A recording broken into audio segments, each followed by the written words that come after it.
How do we deal with the money with the kids after divorce and like what account does it go in? How do we split that? There are so many questions after divorce with money and children. But I wanted to come in today to give you a few tips and tricks that not only I have used after my divorce, but actually my parents started years and years ago, back when they got divorced when I was 3.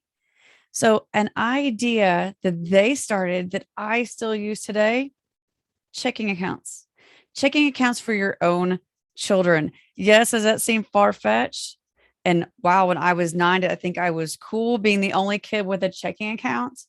But wow, does it create such clear lines, responsibility, and accountability within your money as not only as a parent, but as a kid?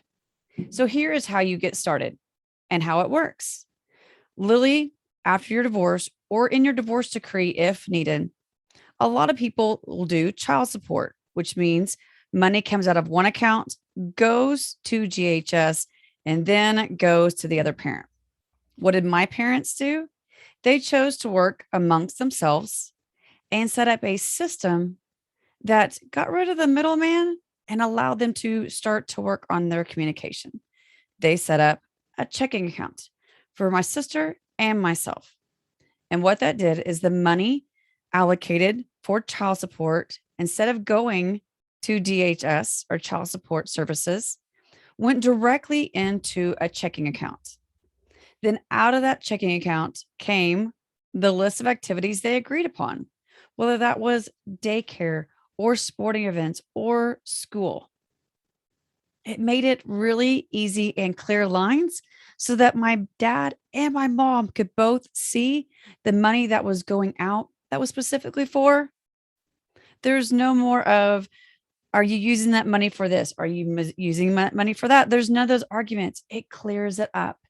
It provides that clear line, that communication, that if all of a sudden you have a really expensive sporting uniform that you need to get or something for school, it's really easy going, hey, so and so, it's $100. Okay, hey, I'll put in 50, you put in 50. And then as a kid, I thought it was really cool once I got to the age that I could write my own checks out of that account to pay for my activities, to pay for my schooling. It started setting me up to learn how to budget. Now, of course, checks are outdated and now you'd be using debit cards.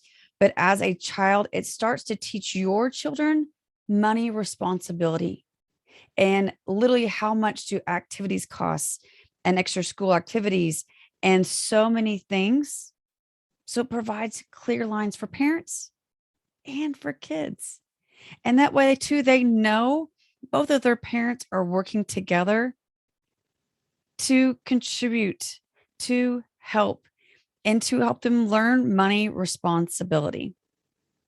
So with my children, yes, when the divorce happened or split happened, each of my children have checking accounts. And what you can do is literally you can set it up as both parents are co-signers and for the benefit of. So FBO with your child's name. That way your child's social security number and everything will be associated with that specific account. Really easy to track with online banking. Both parents had access to the online banking, could see when deposits were made and the agreed activities were taken out. And the awesome thing now is I have a kid who's 16. So at 16, I have now handed over the account to him to start to learn money responsibility. So any money that his father and I put in, he gets to sit there and look at, okay, how do I want to use this money? How do I want to budget this money?